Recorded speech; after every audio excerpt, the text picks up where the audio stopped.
Hello, everybody. This is Kirby over yonder, and we now, at the time of recording this, we now have just 1 month until the final half of season 6 of BoJack Horseman.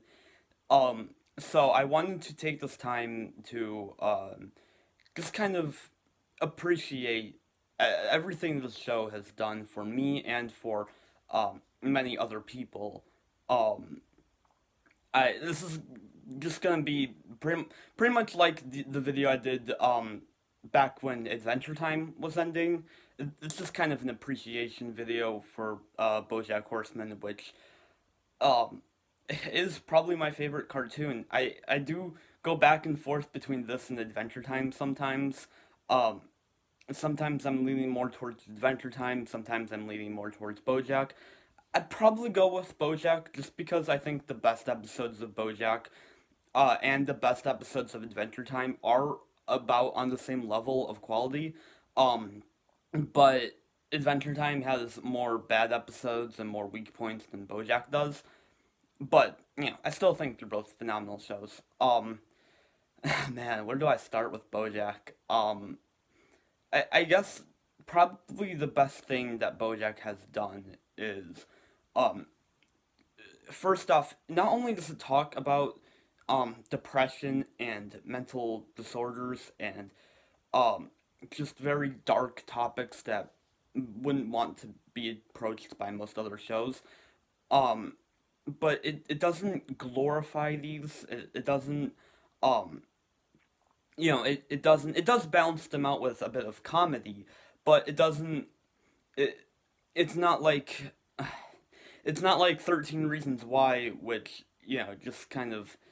Which I haven't seen, to be fair, but I've heard a lot of things about it, and I don't really have much interest in seeing it.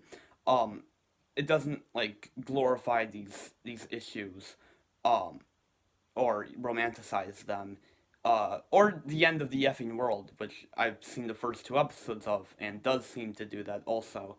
Um, it's very respectful towards these issues, um, but it also doesn't go too far.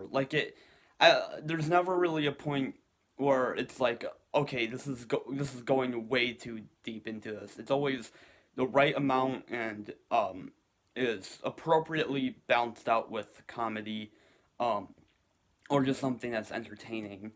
Um, and I think another thing that BoJack does really well is um, subverting the typical sitcom. Um, Especially when it starts out like the first half of season 1. Um, it does feel very adult cartoon sitcom y, um, but it becomes more than that. Um, we've got like three like 3 or 4 drug trip episodes. We have a completely silent episode that takes place underwater. We have the episode that's just a character talking. Um, we have an episode that's um, like a flashback, but also the present, and those are both going on at the same time. Two different episodes where the main character isn't in them at all. An episode that's entirely just backstory on a character. Um, we have so many an episode that takes place entirely within the character's head. Um, there's so many just different ways that BoJack sort of plays with the typical adult sitcom. Um, it's probably one of the most creative shows I've ever seen. Right up there with Gumball and Adventure Time.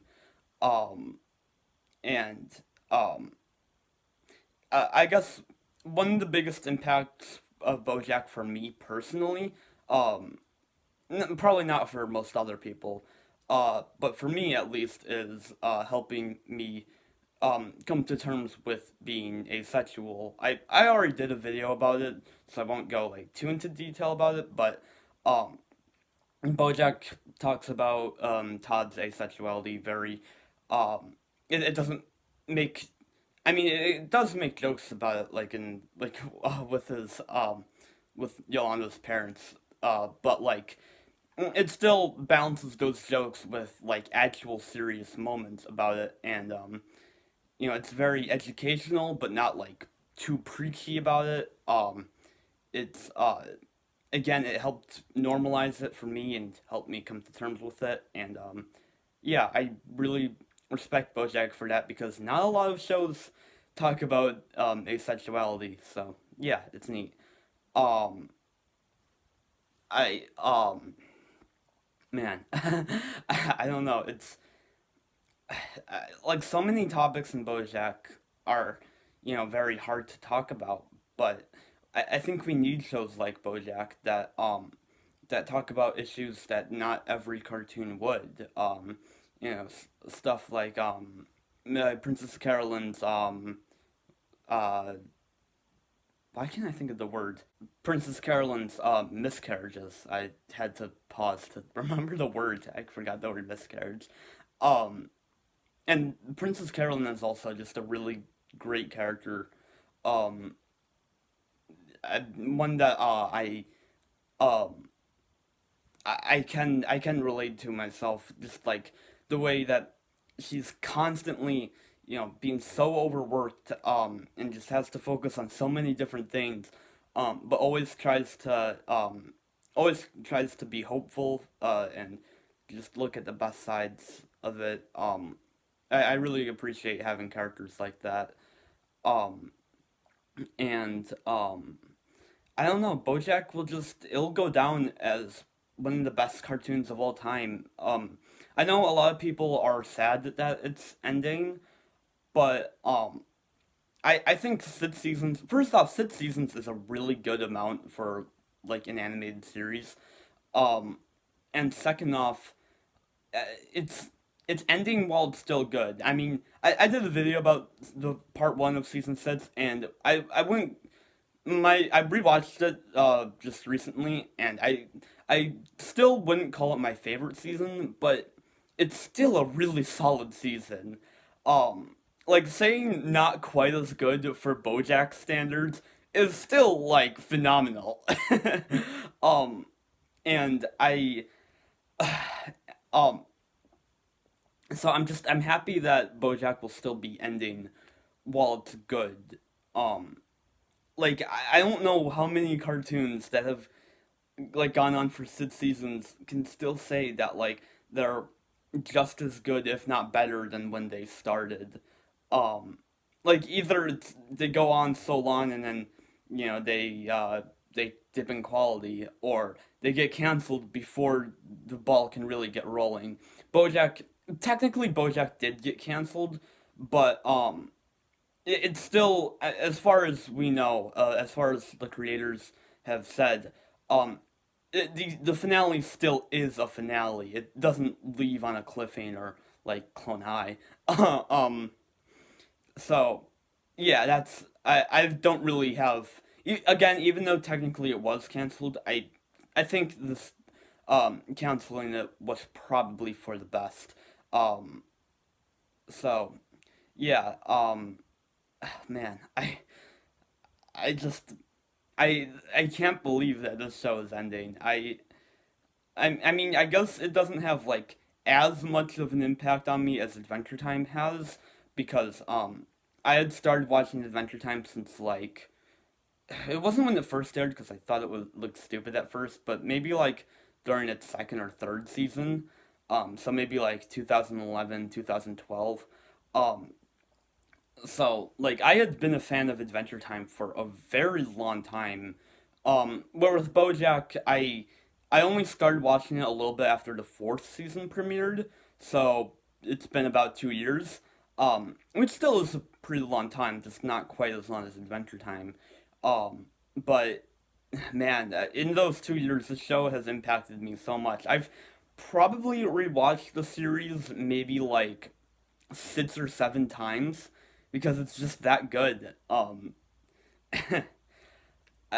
and just to see how much the show has impacted so many people, I think one interesting thing a lot of people say that BoJack Horseman is depressing.